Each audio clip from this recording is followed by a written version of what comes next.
Alors, est-ce que vous saviez que Saint-Étienne maîtrise un savoir-faire que l'on trouve nulle part ailleurs? Eh bien oui, ce savoir-faire a été créé sous le règne de Louis XIV. On parle du Banc national d'épreuves, une institution qui est un des nombreux services de la Chambre de commerce et d'industrie qui fait écho à notre passé d'armurier. 40 salariés travaillent dans ce banc national. C'est des ingénieurs, c'est des armuriers, c'est des techniciens. Ils éprouvent 60 000 arbres par an, ils neutralisent 3 000 armes par an et ils font 600 rapports d'essai. C'est un sujet de Lilian Bard.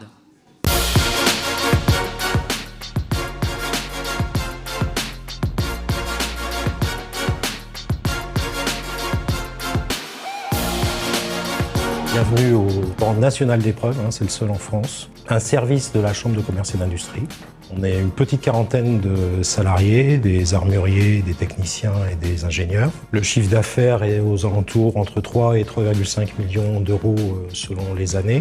On éprouve 60 000 armes à peu près. On neutralise entre 2 et 3 000 armes par an et on produit entre 500 et 600 rapports d'essai.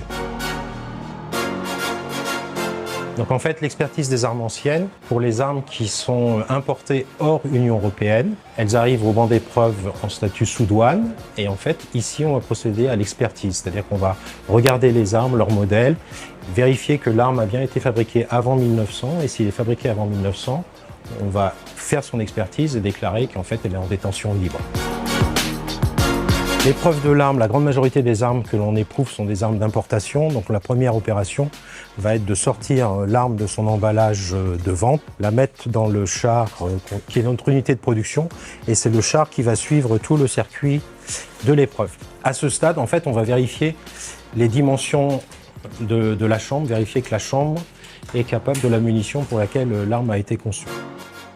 Donc le tir d'épreuve, on va tirer une munition qui est surchargée entre 25 et 30% par rapport à la pression du commerce. Et en fait, ici, on a un affût de tir qui nous permet de déclencher le tir à distance. Le principe, c'est qu'on va fermer la porte et l'opérateur va déclencher le tir en toute sécurité.